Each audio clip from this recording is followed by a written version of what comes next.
Hello बच्चों। यहां लिखा है solid sphere rest on horizontal surface. A horizontal impulse is applied at a height h from the center. The sphere starts rolling after the application of impulse. Find the value of h by r. Clear है? देखो जरा यहाँ पे, अगर ये sphere pure rolling कर रहा है मतलब इस बॉटम मोस्ट पॉइंट की इंस्टेंटेनियस वेलोसिटी क्या होगी? जीरो। अगर हम देखेंगे तो इस पे लगने वाले फोर्सेस, एक तो नीचे mg है, एक यहां सरफेस से एक्ट हो रहा होगा नॉर्मल रिएक्शन, बराबर है। फ्रिक्शन जो भी लगेगा वो या तो आगे लगेगा या पीछे लगेगा, दैट डिपेंड्स, जो भी कहीं भी लगेगा। और एक यहां से हम लोगों के पास इंपल्स लगाया गया है इस पॉइंट पे, जिसको चलिए हम लोग जे से डिनोट कर देते हैं। क्लियर? तो अब अगर हम देखें तो इस बॉटम मोस्ट पॉइंट के अबाउट केवल और केवल ये जो जे है इसका ही एक इंपल्स आएगा, बाकी सारे सबके फ्रिक्शन mg नॉर्मल सबके टॉर्क क्या हो जाएंगे? जीरो।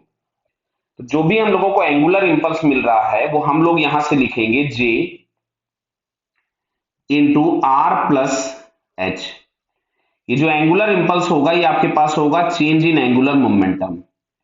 तो J into R plus H is equal to I. तो अब आई भी हम लोगों को इसी पॉइंट P के अबाउट निकालना पड़ेगा, जो कि हम लोगों के पास मिलेगा ICM plus M H square. Clear है क्या? तो ICM plus M H square into omega. तो J into R plus H equal to, बराबर समझ में आ रहा बेटा, इज इक्वल टू आईसीएम हम लोगों के पास हो जाएगा 2/5 mr² plus m into R square, because bottom most point का सेंटर से डिस्टेंस कितना होगा? r। तो ये आपके पास यहां से मिलता है 7/5 mr² into omega is equal to j into R plus H. Clear है? और अगर प्योर रोलिंग हो रही है, तो ये जो ओमेगा होगा इसको हम लोग लिखेंगे v बाई आर, जहां पे v होगी सेंटर की वेलोसिटी। क्लियर?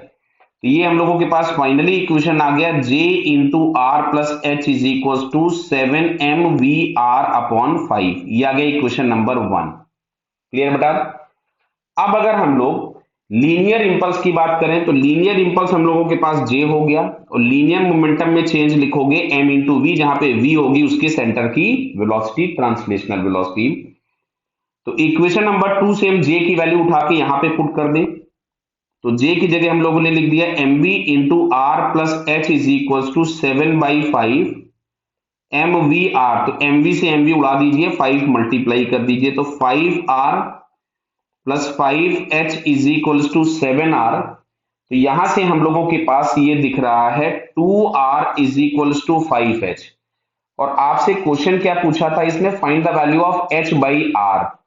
तो बेटा यहां से अगर हम लोग h बाई आर निकालेंगे तो it should be 2/5 means 0.4।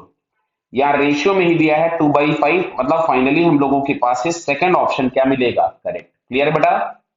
Okay, all the best.